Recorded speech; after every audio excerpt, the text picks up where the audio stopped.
দীপা নামের এক তরুণীর হাতে হত্যা হলেন খুবই নিরীহ এক সাপের।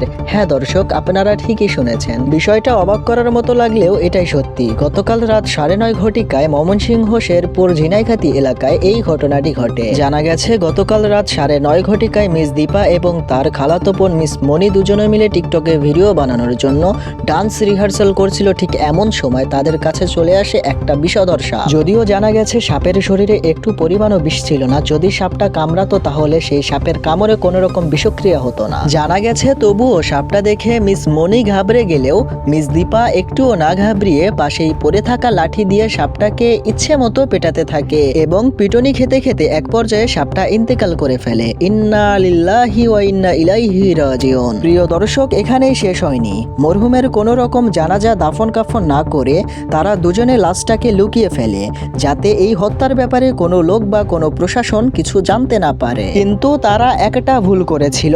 টিকটক ভিডিও করার জন্য যে ক্যামেরা অন করেছিল, ক্যামেরা অনই রয়ে গেছে, ভিডিও রেকর্ডও হয়েছে, এমনকি টিকটকে ভিডিও আপলোডও হয়েছে। টিকটক ভিডিওটাকে একজনের কাছ থেকে আরেকজনের কাছে, আরেকজনের কাছ থেকে আরেকজনের কাছে পৌঁছে দিয়েছে।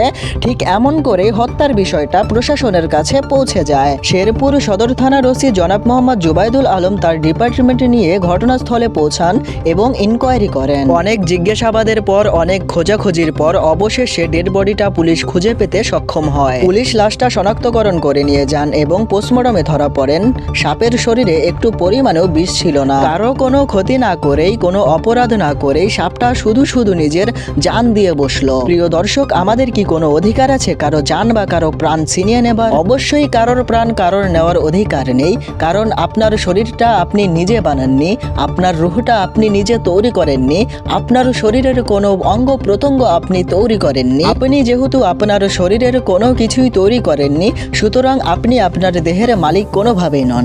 যেহেতু আপনি আপনার দেহের মালিক নন, সেহেতু আপনার দেহ নষ্ট করার বা আপনার নিজের প্রাণ নিজে নেওয়ার সেটারও কোনো অধিকার নেই। কারণ আপনার আমার পৃথিবীর 18,000 মাখলুকাতের জান স্বয়ং আল্লাহ তাআলা দিয়েছে। আমার দেহের ভেতরে আমার এই জানটা স্বয়ং আল্লাহ তাআলা ব্যবহার করতে দিয়েছে।